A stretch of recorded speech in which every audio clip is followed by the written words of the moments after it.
इसे नदी में ही फेंक देते हैं, जिससे पता लग जाएगा ये नदी कितनी जादुई है। और इसके बाद सभी लोग मिलकर रेखा को उठाकर उसे नदी में फेंक देते हैं।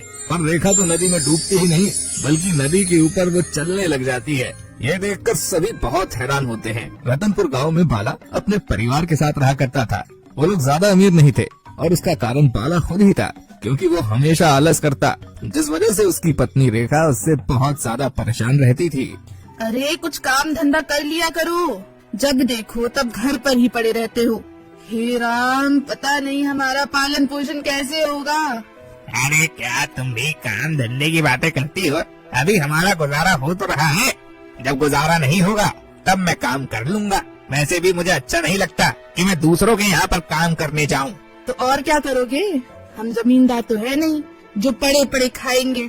आपके बाप दादा कोई राजा महाराजा तो थे नहीं जो वो हमारे लिए कोई खजाना छोड़ गए हो। अरे तुम मेरे दादा परदादा पे मत जाओ, तुम्हें खाने के लिए तो मिल रहा है ना, बस वही काफी है। वैसे भी तुम खाती कितना हो? जितना तुम खाती हो उतना तो तुम्हारे लिए हो ही जाता है। ये सुनकर रेखा वहाँ से बड़बड़ाती हुई चली जाती है। पता नहीं इस आदमी का क्या होगा, मेरी तो किस्मत ही फूट गई है जो इस आदमी से मेरी शादी हो गई। पता नहीं कौन से जन्म का बदला ले रहा है मुझसे। इसके बाद वो कुएं से पानी भरने के लिए चली जाती है और वो देखती है कि कुएं पर बहुत भीड़ लगी होती है। तभी वो अपने आप से कुछ कहती है, हे राम, यहाँ तो मेरा नंबर कल तक नहीं आने वाला। गांव में एक ही कुआं है, क्यों ना मैं गांव से बाहर जाकर नदी से ही पानी ले आऊं। वैसे भी वहाँ कौन ही जाता है। और ये कहकर वो नदी पर जाती है। वो जैसे ही अपने पानी के घड़े को नदी में डालती है तो वो सोने का हो जाता है। ये देखकर उसे काफी हैरानी होती है। उसे तो यकीन ही नहीं होता कि ऐसा कैसे हो सकता है।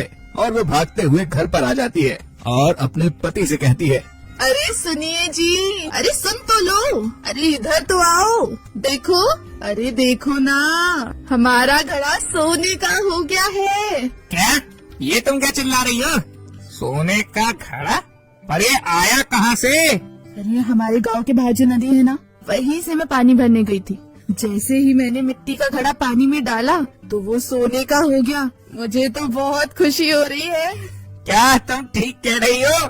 चलो मैं भी तुम्हारे साथ चलता हूँ।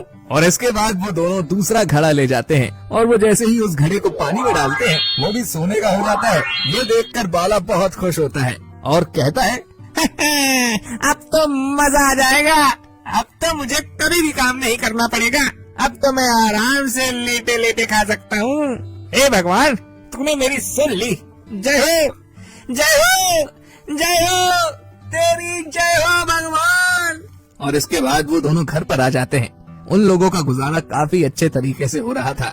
जब ये चीज गांव वाले देखते हैं तो वो रेखा से कहते हैं, अरे रेखा, तू तो पहले बहुत गरीब थी, आखिर तेरी अमीरी का राज क्या है, हमें भी तो बताओ। क्यों नहीं, जब मैं अपना भला कर सकती हूँ तो तुम लोगों का क्यों ना करूँगी। गांव के बाहर जो नदी है ना, वो जादुई है। अगर तुम उसमें मिट्टी का घड़ा डालोगी तो वो सोने का हो जाएगा। क्या? ये तू क्या कह रही है? मैं सच कह रही हूँ। अगर तुम्हें यकीन नहीं होता तो खुद जाकर देख लो।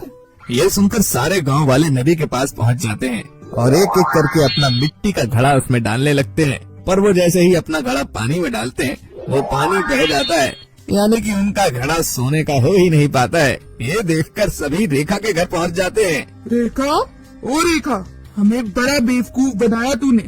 क्या हुआ? तुम सभी इस तरह चिल्ला क्यों रहे हो? तू तो कह रही थी कि गांव के बाहर जो नदी है वो जादुई है, पर जब हमने घड़े डाले तो हमारे सारे घड़े बेकार हो गए। क्या? ये तुम क्या कह रही हो? हमने तो अपने घड़े सोने के किए थे। चलो मैं भी तुम्हारे साथ चलती हूँ।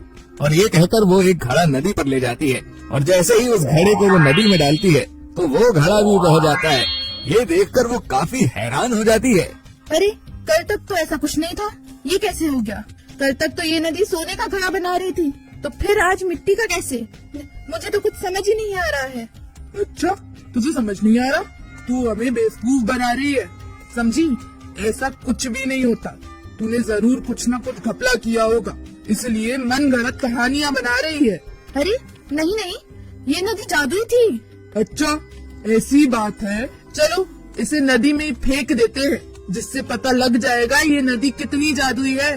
और इसके बाद सभी लोग मिलकर रेखा को उठाकर उसे नदी में फेंक देते हैं। पर रेखा तो नदी में डूबती ही नहीं, बल्कि नदी के ऊपर वो चलने लग जाती है। ये देखकर सभी बहुत हैरान होते हैं और सोच में पड़ जाते हैं कि आखिर कोई पानी पर कैसे चल सकता है। तभी रेखा देखती है कि उसके कपड़े सोने के हो गए हैं।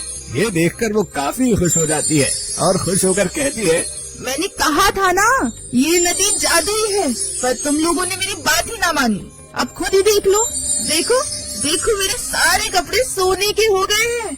और इसके बाद में रेखा नदी से निकल जाती है और अपने घर चली जाती है। सीमा भी सभी से कहती है, हाँ हाँ भाइयों, रेखा एकदम ठीक कह रही थी। चलो बहनों नदी में कूद जाओ, जिससे हम सभी सोने के हो जाएं। और ये कहकर वो सब भी नदी में कूद जाते हैं, जिनसे वो सोने के तो नहीं होते, बल्कि उल्टे सभी गीले हो जाते हैं और उनके ऊपर काफी कीचड़ भी लग जाता है। ये देखकर वो सभी हैरान हो जाते हैं और भागकर नदी से बाहर आ जाते हैं। वहीं अब रेखा बहुत खुश थी। अगर आपको हमारी ये वीडियो अच्छी लगी तो प्लीज